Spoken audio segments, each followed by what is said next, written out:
आप कहेंगे petrol diesel की कीमत बढ़ गई है, सवाल ये नहीं है। आज जरा इसको समझने की कोशिश कीजिए कि सरकार की संवेदनशीलता जब जनता के साथ ही नहीं है, देश के नागरिकों के साथ ही नहीं है, और उसको अपने सिस्टम को चलाए रखने के लिए पैसा चाहिए और यह पैसा जनता से ही उसे लेना है, तो आप क्या करेंगे?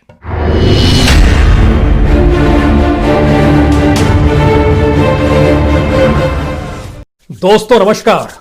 दोस्तों ये भारत है, हिंदुस्तान है।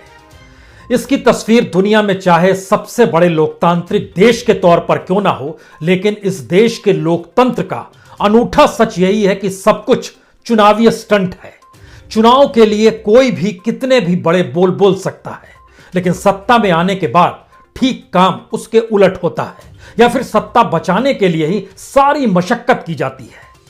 आज के वक्त सरकार अगर कहती है किसानों को हम पर भरोसा क्यों नहीं, इस देश के युवाओं को हम पर भरोसा क्यों नहीं हो पा रहा, यहां तक कि सवाल भरोसे को लेकर वैक्सीन तक से जुड़ गया। यह अजीबोगरीब परिस्थिति इस देश में यूं ही नहीं बनी है। हमें लगता है कि आज आपको इस चुनावी स्टंट के भारत को समझना होगा, पढ़ना होगा। इस देश के भीतर में राष्ट्रवाद भी क्या चुनावी स्टंट है? इस देश के भीतर में काले धन से लड़ाई भी क्या चुनावी स्टंट रहा? इस देश के भीतर में भ्रष्टाचार से लड़ाई क्या यह चुनावी स्टंट रहा? इस देश के भीतर में किसान, गरीब, मजदूर, मुफलिस लोगों का जिक्र सिर्फ चुनावी स्टंट रहा? या पार्लियामेंट के सेंट्रल हॉल में जो बड़ी बड़ी बातें कही जाती हैं वो सब कुछ बेमानी है?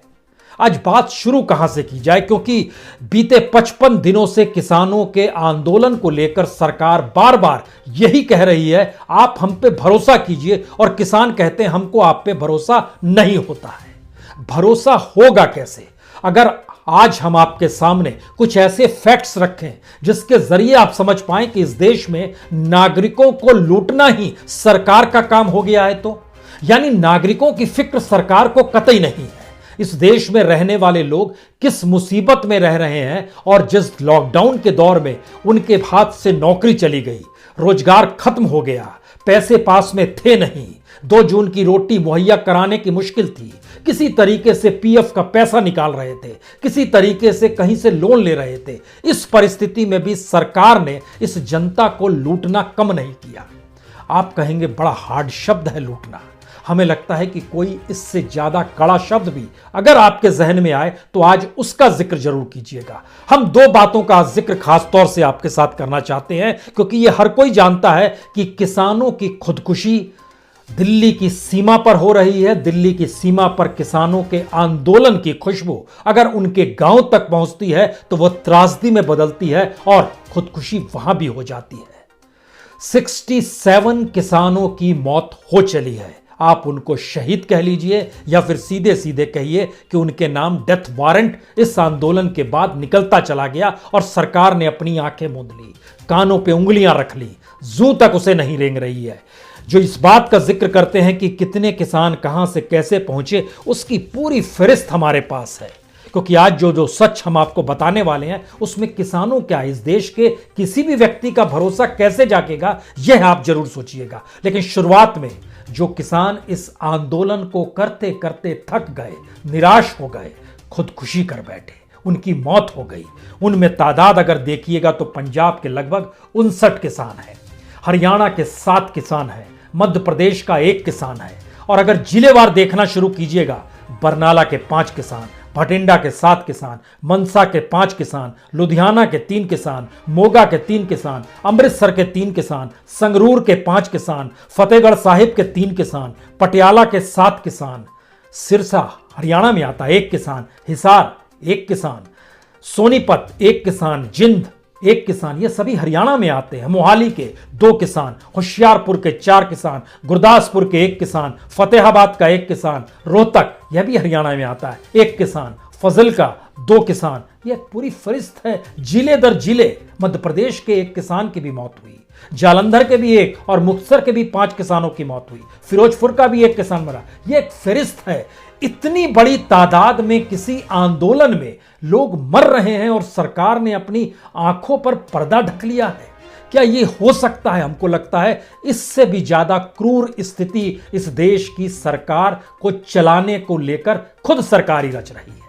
हम पहली शुरुआत करते हैं उस पहले दिन से जब 2014 में जब सरकार बनी थी और पहली कैबिनेट की बैठक, याद कीजिए 26-27 मई का दिन, उस समय जब पहली कैबिनेट बैठक हुई थी तो उससे पहले बड़ा शोर था ब्लैक मनी को लेकर।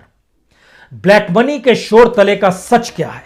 उस समय मनमोहन सिंह सरकार पर आरोप लगते थे, आरोप लगने भी चाहिए थे, क्योंकि मनमोहन सिंह सरकार भी बहुत सारी चीजों को सामने ला नहीं पा रही थी। और अगर आप उस पीरियड में चले जाइएगा तो उस समय आपके सामने कुछ डाटा नजर आएंगे। 2000 में या 8 में याद कीजिए, विंचस्टाइन पेपर सामने आया था, कहा गया था कि भारत के बड़े लोगों के नाम उस पेपर में हैं, लेकिन कांग्रेस सरकार छुपा रही है। 2008 का जिक्र हम आपसे कर रहे हैं। उसके बाद याद कीजिए 2010 में विकिलीक्स, फिर कहा गया मनमोहन सरकार छुपा रही है। 2013 में ऑफशोर पेपर्स आए, फिर कहा मनमोहन सरकार छुपा रही है। उससे पहले 2011 में HSBC पेपर आए, फिर कहा गया ब्लैक रैकेटियर्स, मनी वालों को सरकार छुपाती है। बीजेपी ने शोर मचाया, सरकार बीजेपी की आई। इस दौर में जिनका नाम हमने लिया, उस दौर के किसी भी ब्लैक मनी वाले का नाम सरकार सामने नहीं रख पाई, आज तक नहीं रख पाई है। लेकिन उसके बाद क्या हुआ? 2014 में लग्जमबर्ग पेपर्स, 2015 में स्विस पेपर्स, स्विस लीक्स इसको कहा जाता है, और 2017 में पैराडाइज पेपर। ये सारी चीजें ब्लैक मनी को लेकर फर्स्ट डे आपने SIT बना दी थी जब कैबिनेट की बैठक हुई थी, लेकिन उसके बाद 6 बरस गुजर गए, खामोशी बरती हुई है।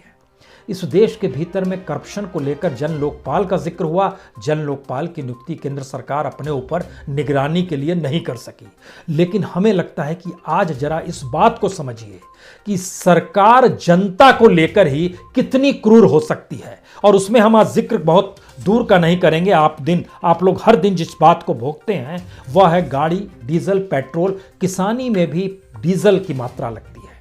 और आज जब हम आपसे बात कर रहे हैं, सबसे ज्यादा पेट्रोल की कीमत मध्य प्रदेश में है। अगर आप भोपाल, इंदौर देखिएगा तो पेट्रोल वहां पर 93 रुपीज लीटर है।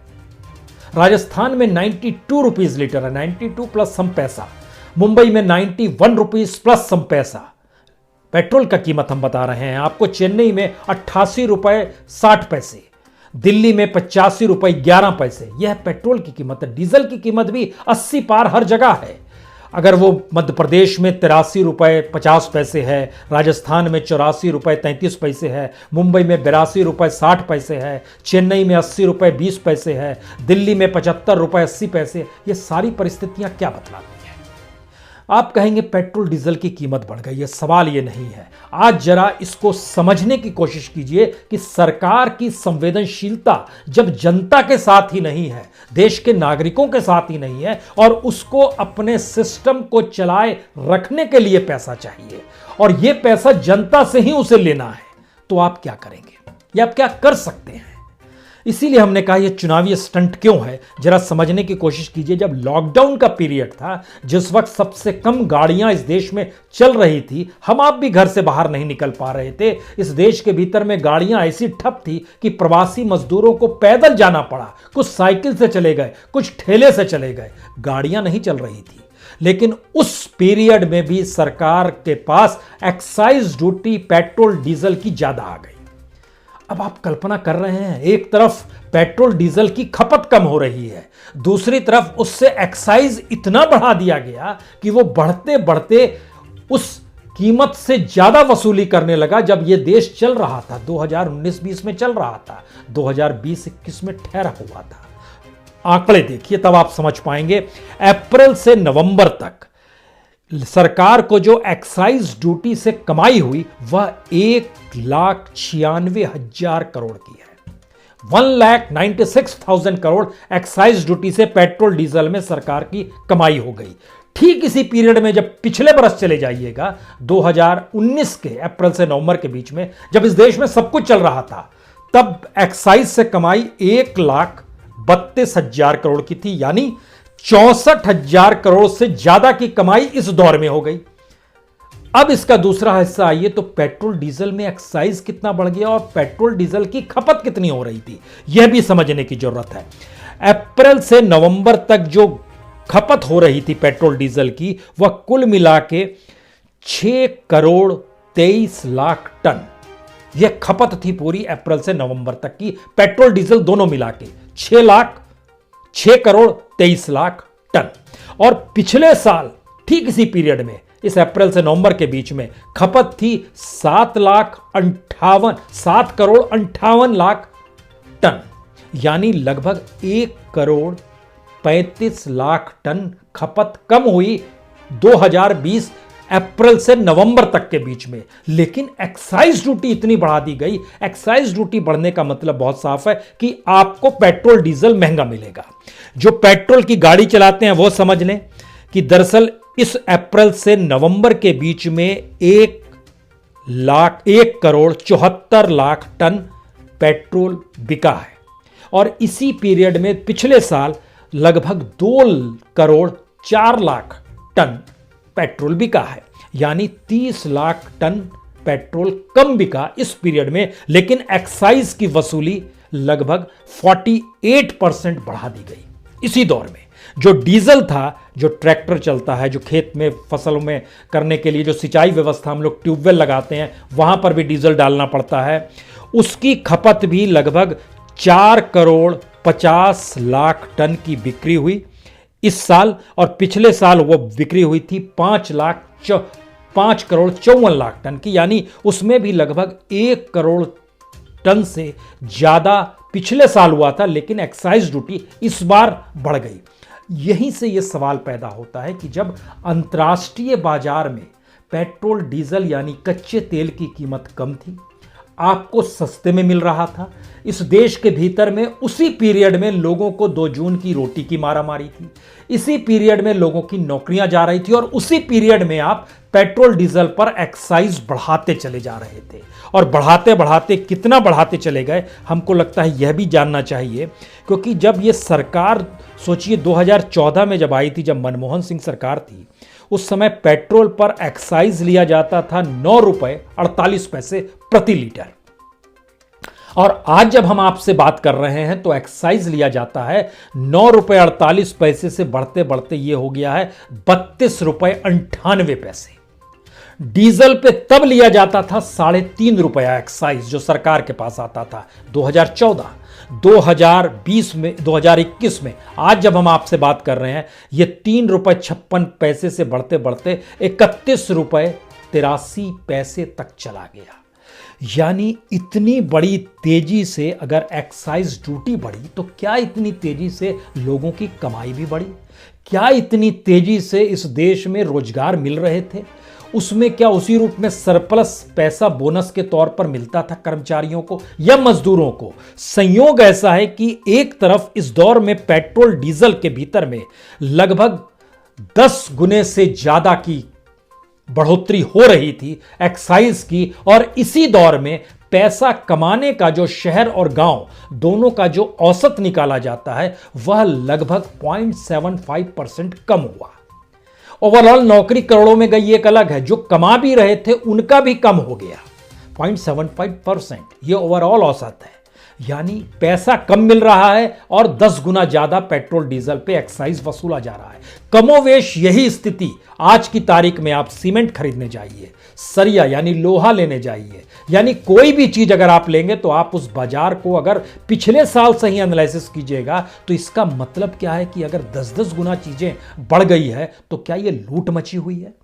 और ये लूट क्या उस करप्शन को बढ़ाती है जिसमें सिर्फ सरकार को पैसा दे पाने की स्थिति में जो शख्स होगा वो कितना भी कमा ले? यह एक सवाल है, और इस सवाल के अक्स तले इसलिए चीजें महत्वपूर्ण हैं क्योंकि सरकार पॉलिटिकल स्टंट इसलिए करती है, जैसे ही चुनाव आता है वो पेट्रोल डीजल की एक्साइज कम कर देती है, जैसे ही चुनाव पार होता है एक्साइज बढ़ा देती है। जब सरकार अपने इकोनॉमिक सिस्टम को धराशायी कर देती है तो उसे पैसा चाहिए होता है, तो वो एक्साइज की वसूली करना शुरू करती है, और इस पूरे प्रोसेस में आप देखिएगा इन्फ्लेशन यानी महंगाई दर 10% पार कर जाती है। ये कौन सा आंकड़ा है जिसमें आपको जनता की तरफ ही ध्यान ही नहीं देना है? ये एक ऐसी परिस्थिति है, अगर इसके भी भीतर जाएं, 2014-15 में एक्साइज से कलेक्शन जो थी वह 99,000 करोड़ की थी, लेकिन 2016-17 आते आते सरकार ने महसूस कर लिया, जिस वक्त अंतर्राष्ट्रीय बाजार में सबसे 2014-15 में लगभग $98 बैरल कच्चा तेल मिल रहा था, 98 डॉलर बैरल कच्चा तेल, और 16-17 में ये आते आते लगभग 50-54 तक आया। और उस समय कमाई सरकार ने एक्साइज बढ़ाई और 2,42,000 करोड़ एक्साइज से कमा लिए, जो एक हाईएस्ट था। इलेक्शन का वक्त आया तो कुछ कम कर दिया। इलेक्शन के वक्त का मतलब है लोकसभा के इलेक्शन आए, तब थोड़ा सा कम किया तो सरकार को एक्साइज में कमाई हुई फिर भी 2,39,000 करोड़। लेकिन जैसे ही इलेक्शन बीता वैसे ही 2 रुपए एक्साइज फिर बढ़ा दिए गए। यानी सब कुछ चुनाव के लिए हो रहा है। अभी तक हम लोग जिक्र करते थे कि प्रधानमंत्री इस देश में चुनाव प्रचार कितना करते हैं, और जब उसका औसत निकाला गया तो पता चला हर तीसरे दिन सरकार के मंत्री, छोड़ दीजिए सिर्फ प्रधानमंत्री को लीजिए, हर तीसरे दिन वह चुनावी प्रचार पर है, रैली पर है। इतनी ज्यादा रैलियां इस चुनाव के वक्त में प्रधानमंत्री, यानी उनके जरिए ही चुनाव जीता जा रहा है, तो पॉलिसी इस देश में कुछ नहीं रहेगी क्या? क्योंकि जब हम आपसे इस बात का जिक्र करते हैं कि किस रूप में हर चीज चुनावी स्टंट में तब्दील हो गया या बोलना भी फर्जी स्थितियों में तब्दील हो गया, उसका असर यह है कि इस देश के भीतर में आज की तारीख में जो पिछला बजट रखा गया था उसका कोई भी टारगेट किसी भी स्तर पे पूरा नहीं हो सका। डिसइन्वेस्टमेंट का जिक्र हमने आपसे कई बार किया कि वह 2,10,000 करोड़ का टारगेट था, लेकिन संयोग से वह सिर्फ 18% ही सरकार पूरा कर पाई है। यह स्थिति सरकार की है। लगभग 34,000 करोड़ रुपया से ज्यादा वो कर नहीं पा रही है डिसइन्वेस्टमेंट, वह भी उनको भी भुगतान नहीं हुआ है, उसमें भुगतान सिर्फ 18,000 करोड़ का हुआ है। यह सरकार की स्थिति है, बताती है 34,000, भुगतान सरकार के पास सिर्फ 18,000 करोड़ का है। टारगेट था 2,10,000 करोड़। अब इसका असर क्या पड़ा है पूरे देश के भीतर में? जब इकोनॉमी सिकुड़ती चली गई, जैसे इनकम टैक्स था वो 12% नीचे चला गया, और 12% नीचे जाने का मतलब यह हो गया कि सरकार को जो कमाई होनी थी लगभग उसमें 2,35,000 करोड़ रुपया कम हो गया झटके में। कॉर्पोरेट टैक्स था ये लगभग 35% नीचे चला गया। एक तो आपने माफ कर दिया था लगभग 1,40,000 करोड़ रुपए 2019 में। इसके बाद इस बार जब कॉर्पोरेट टैक्स अभी तक जो कलेक्शन हो रहा है उसकी जानकारी आई कि लगभग 1,85,000 करोड़ रुपए उसमें भी नहीं आ पाए, यानी वह भी कम हो गया है। अब सवाल यह है कि जो अनुमानित था लगभग 16 लाख करोड़ का, 16,35,000 करोड़ का, और सरकार के पास आया है अप्रैल से नवंबर के बीच में सिर्फ 6,88,000 करोड़, यानी 45% नीचे है। तो अगले 4 महीने में, यानी दिसंबर, जनवरी, फरवरी, मार्च, इस 4 महीने में क्या 10 लाख करोड़ संभव है? और जो डाटा, कच्चा डाटा आया है दिसंबर और जनवरी का जो आ रहा है, वो ये बताने के लिए काफ़ी है कि सरकार जो 16 लाख करोड़ का टारगेट लेकर चल रही थी उसमें 10 लाख करोड़ भी छूले तो बड़ी बात है। अगर यह स्थिति है तो सरकार चलेगी कैसे? सरकार पैसे से चलती है, थोड़ा इसको साफ हो जाइए, हमेशा इसको अपने जहन में रखिए। यह सरकार पैसे से चलती है।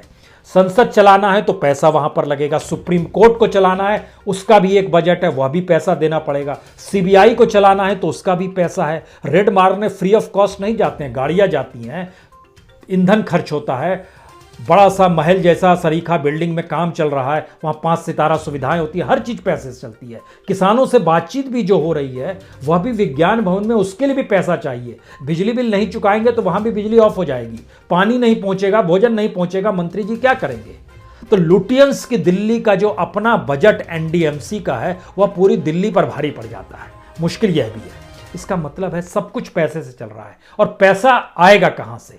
तो अपने ही नागरिकों से कोई संवेदनशीलता रहेगी, कोई सरोकार रहेंगे तब ना सोचेंगे। लेकिन यहां संवेदनशीलता और सरोकार अपनी गद्दी से है और अपनी सरकार को चलाते हुए दिखाने से है, और उसको दिखाने के दौर में जो प्रचार तंत्र है उस पर कुछ खर्च करने से है। वो खर्च पहले की सरकारों की तुलना में ज्यादा करेगी। यह स्थिति बड़ी साफ तौर पर है।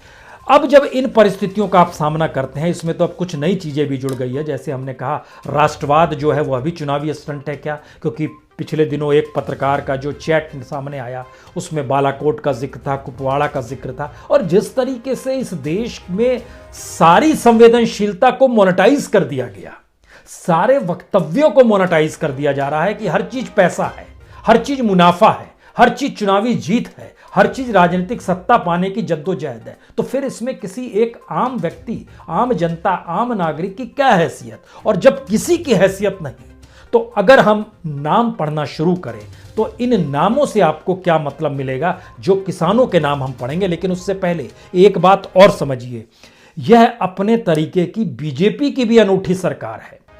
बीजेपी के जो अपने नेता थे, चाहे वो श्यामा प्रसाद मुखर्जी क्यों ना हो, जो अपने तौर पर जिक्र किया करते थे एक देश में दो विधान, दो प्रधान, दो निशान नहीं चलेंगे, वो कश्मीर का जिक्र किए थे। उस कश्मीर की भी आर्थिक सामाजिक हालत डामाडोल कर दी गई।